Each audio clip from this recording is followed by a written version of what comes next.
Il est 8h08 sur Sud Radio. L'inquiétude de la filière du cognac. Parlons-en avec notre invité Jean-Charles Vicard. Bonjour. Bonjour. Bienvenue sur Sud Radio. Vous êtes le président de la tonnellerie Vicard. Le cognac qui pourrait être taxé par la Chine de l'ordre de 34,8% à l'issue d'une enquête anti-dumping, alors même que ce pays représente 25% des exportations de la filière. Ce serait un coup très dur. Ce sera un coup très dur, oui. On s'y attendait un peu, mais à ce point-là, pas autant. Il va y avoir des taxes en plus qui vont être progressifs en fonction de la grosseur des maisons de cognac. Donc ça va pouvoir même monter jusqu'à 39% apparemment. Donc c'est vraiment une sale nouvelle. Alors les taxes a priori ne devraient pas tomber tout de suite, mais à l'issue de l'enquête anti-dumping qui a été lancée en janvier dernier. On le rappelle, c'est une mesure de rétorsion de la Chine contre la politique européenne qui a décidé de taxer les voitures électriques chinoises qui inondent notre marché. Vous avez l'impression de vous prendre une balle perdue concrètement, vous ? Écoutez, on maîtrise pas les décisions et les négociations de nos politiques au niveau européen, donc c'est bien dommage parce que là aujourd'hui c'est toute une région qui va devoir s'arc-bouter pour réfléchir à une façon d'ouvrir de nouveaux marchés ou de changer un peu son fusil d'épaule au niveau de son produit. Alors effectivement, après on se retrouve dans une situation difficile si on prend le point de vue français. Après tout, vous avez beaucoup d'ouvriers dans les usines automobiles qui se disent que l'invasion du marché automobile par les voitures électriques chinoises va les mettre au chômage. Aujourd'hui, on taxe donc les voitures électriques chinoises. Mesure de rétorsion, c'est le cognac qui prend. On a l'impression en quelque sorte qu'il n'y a jamais de bonne solution sur le plan commercial. Ouais, c'est bien possible. Là, vous avez tout à fait raison. C'est toujours une histoire de négociation, et trouver la meilleure pour que l'équilibre soit quasi parfait. C'est pas une évidence. Non, c'est vrai que c'est difficile. Parlons maintenant de ce que vous pouvez faire. La filière cognac est extrêmement prestigieuse. Elle est puissante économiquement, mais aussi, disons-le, politiquement. Quand on pèse lourd dans les exports, effectivement, on se fait plus facilement entendre. Est-ce que vous pensez que la filière parviendra à se faire entendre des responsables français dans les négociations avec la Chine ?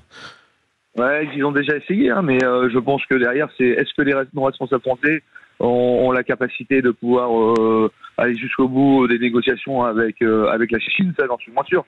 Là aujourd'hui, on assiste à une Chine comme les US et qui vont faire de plus en plus protectionnistes et qui vont taxer les produits qui viennent chez eux parce que eux aussi en font aujourd'hui et qu'ils aimeraient un peu plus que ça soit consommé localement. Donc ça va être de plus en plus dur pour exporter des produits de luxe comme le cognac. Donc il va falloir aussi savoir se revisiter. On a un produit qui n'a pas bougé avec un bureau national de l'interprofession qui se targue à mettre garder un produit très traditionnel avec un cahier des charges sévère. Peut-être qu'il faut s'ouvrir. On a d'autres produits, gin, vodka, tequila, qui s'ouvrent avec qui s'ouvrent à des palais de consommateurs différents. Il faut peut-être que le cognac aussi pense à en faire autant. Oui, peut-être innover davantage. Est-ce que vous-même, c'est ce que vous encouragez avec la tonnellerie Vicard ? C'est bien sûr, oui. Nous, on va essayer de trouver aussi des paramètres. On le fait au quotidien pour nos produits sur les vins, au niveau des chauves des barriques. Donc c'est des cuissons différentes qui permettent d'interpeller les palais après un vieillissement d'un cognac ou l'élevage d'un vin dans une barrique. Il faut à tout prix qu'on puisse se donner les possibilités d'avoir un produit qui évolue, parce que le goût du consommateur a évolué. Ouais. Faut donner l'opportunité aussi aux jeunes de pouvoir y goûter. Donc c'est aussi un facteur prix aussi qui va. Comment être compétitif aussi au niveau des prix par rapport à d'autres alcools. Oui, c'est vrai que c'est un produit de luxe, vous l'avez dit vous-même, le cognac est souvent d'ailleurs l'un des alcools les plus chers lorsqu'on veut s'en offrir ou en offrir à quelqu'un, il faut bien le dire, ce qui fait que c'est un frein pour la consommation des jeunes.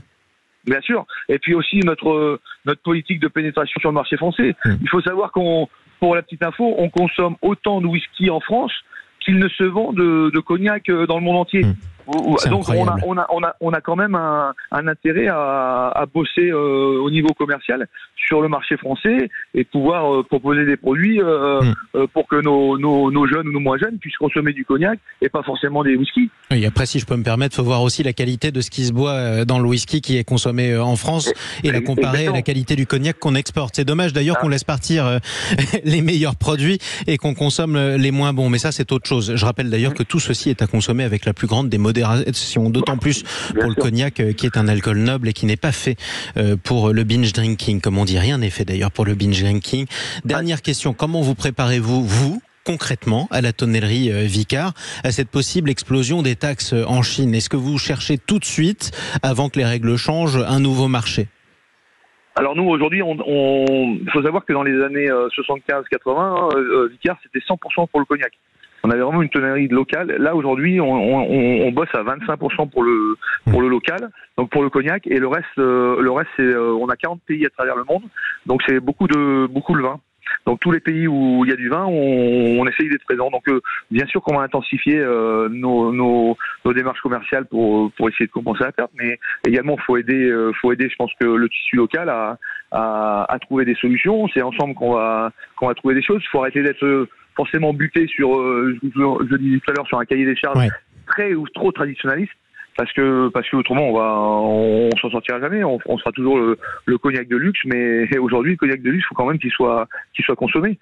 Donc on a tout intérêt à bosser ensemble, à trouver des solutions. Et il y en a. Mais il faut juste les appréhender, les mettre en place et surtout les faire accepter, parce qu'aujourd'hui c'est tout la problématique, c'est de faire accepter une modification d'un cahier des charges pour pouvoir évoluer. Eh bien, le message sera passé. En tout cas, rassurons-nous, nos vignerons et nos tonneliers ont du talent. C'est déjà ça. Donc, vous vous en sortirez toujours. Souhaitons-vous-le, en tout cas. Jean-Charles Vicard, merci beaucoup. Président de la tonnellerie Vicard. Bon courage à toute la filière cognac. Il est 8h15 sur Sud Radio. Restez avec nous dans un instant. Dites-le franchement, la gauche fait-elle du mépris de classe envers les électeurs du Rassemblement national? 0826 300 300. Elisabeth Lévy vous attend. Venez débattre avec elle.